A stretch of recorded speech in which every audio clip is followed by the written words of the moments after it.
Hello, Spider-Man fans, and welcome to the Rewatch. My name is Samuel. And I'm Jaden. Spider-Man 3 is fast approaching, and there's been some rumors floating around the internet about a live-action Spider-Verse movie. And now, if this were to happen, it's likely to become one of the most anticipated movies of all time. So today we're going through what to expect from that film. We're also going to go through all the characters that are rumored to appear in the film and what to expect from each of them. Yes, so we've had three base rumors, and that is that Jamie Foxx is returning as Electro from the Amazing Spider-Man 2 movie, and we saw that appear on his Instagram post when he posted a fan picture that included Electro along with some Spider-Man characters. We've also got Kristen Dunst returning as Mary Jane, and Dane DeHaan as Green Goblin, who were both respectively in Spider-Man and the Amazing Spider-Man films. Tobey Maguire and Andrew Garfield in talks to also reprise their roles, which will be good to see those characters come back. I mean, we love Spider-Man, so having more Spider-Man ain't going to change anything. We've also got Kevin Feige. Apparently, he wanted to bring back the trio together for quite a while now. So, like you said, when we do see this happen, it's going to be one of the biggest films of all time. The possibility of this happening could possibly be brought through the Doctor Strange movie, so Doctor Strange Into the Multiverse, which is being directed by Sam Raimi. And obviously Sam Raimi has the connection to Tobey Maguire when he directed the first Spider-Man film, so that's a possibility of bringing Tobey Maguire back. Yeah, for sure. And I think the question to ask out of all of this, if we are going to bring these iconic characters into the current MCU timeline, the question to ask is whether those characters are going to be pulled directly from their last installment, or has time since passed, and are we going to be given some clues as to how characters have dealt with certain events in their life? So what we're going to go through now is all of the characters across the Raimi and the Amazing Spider-Man films, and we'll touch on the MCU films at the end as to what has happened since their last installment, and so we can get an idea of what to expect from their character. So let's go through the Raimi characters that may return in this new Spider-Man film. So just to note, it has been 14 years since the last installment of the Spider-Man series, which was Spider-Man 3 in 2007. So Tobey Maguire, who played Peter Parker or Spider-Man, has a best friend, Harry Osborn, who died several years ago, and it's probably likely to still be Spider-Man, but a much older version. The character is 21 years old in Spider-Man 3, which would make him 34 years old in 2020 in canon, if his character was to age appropriately. So however, since Tobey Maguire is 45 now, it's very likely that we'll see a change in the age of his character to better suit how old he looks, since a 45-year-old Spider-Man that's trying to play a 34-year-old character, it's a bit out of whack. So now they've got the opportunity to change his age that they couldn't do in the original Spider-Man, so they better take that opportunity. He is likely to have married Mary Jane, and he may or may not have children. However, it is entirely plausible that they go down the Peter B. Parker route, which we saw in Spider-Man Into the Spider-Verse, and have his relationship with Mary Jane actually fail. But in saying that, we've got Kristen Dunst returning as Mary Jane.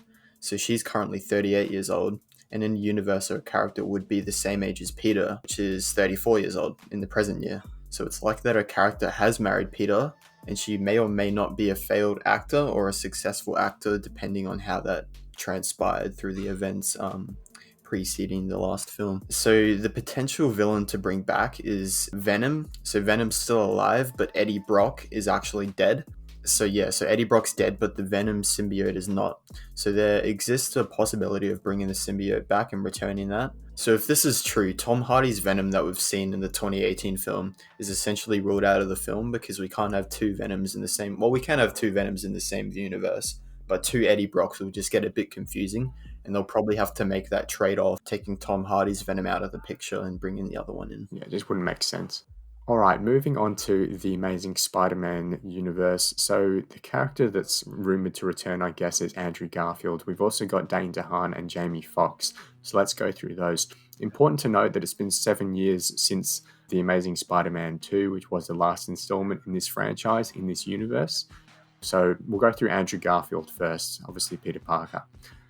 Andrew Garfield's currently 38 years old. His character, so the character of Peter Parker, was 19 in the latest installment, Therefore, if that timeline was to continue, his character would now be 26, which is still quite young.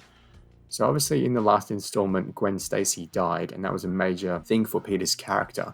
And Spider-Man may or may not have beaten the Rhino, which we see in the very last scene of the second film.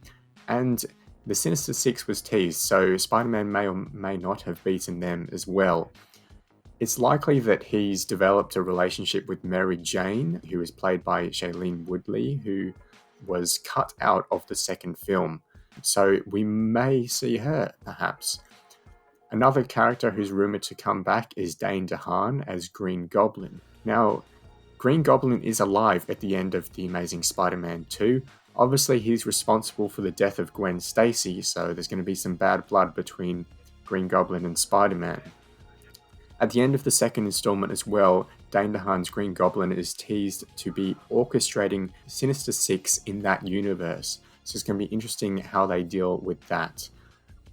Another character rumoured to come back, perhaps the one that is almost confirmed, is Jamie Foxx as Electro.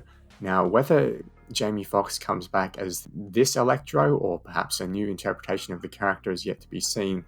However, in terms of the Amazing Spider-Man universe, he's thought to be dead at the end of the second installment. He blows up, but as Jamie Foxx said on his Instagram, electricity never dies. So it's going to be interesting to see how they bring him back. So our last sort of Spider-Man universe that we've been given in live action is actually MCU. So we'll touch on the MCU characters that may return. And it's been 3 years since the last installment, which was Spider-Man Far From Home. So Tom Holland, who also plays Peter Parker as Spider-Man, he would be 19 in this movie, and recently his identity was also leaked by Mysterio, which we saw in the last film. And it's also rumored that Mysterio is still alive, and that Spider-Man's also dating MJ, who is played by Zendaya. And also we saw at the end of the film in a post-credit scene, I think, we saw that Vulture and Scorpion are imprisoned together. So there's also the opportunity there of forming the Sinister Six through those two rather than, Jamie Foxx or Dane DeHaan as the Green Goblin. So now we'll touch on a theory that goes over all of these characters and how the Sinister Six will come together. So with the next MCU Spider-Man film release date just being announced, which is on November the 5th, 2021, it is important that we start to consider the plot. It is clear that Sony and Marvel are attempting to set up the foundations for a Sinister Six film, and following the cancellation of a third installment for the Amazing Spider-Man films, which was planning on setting up a Sinister Six movie as well, fans have been dying for a live-action Sinister Six film since. It is most likely that the roster will include the Amazing Spider-Man's Electro and Green Goblin, after just being rumoured, Tom Hardy's Venom from Sony, and Mysterio, Vulture, and Scorpion, who have all been within MCU films.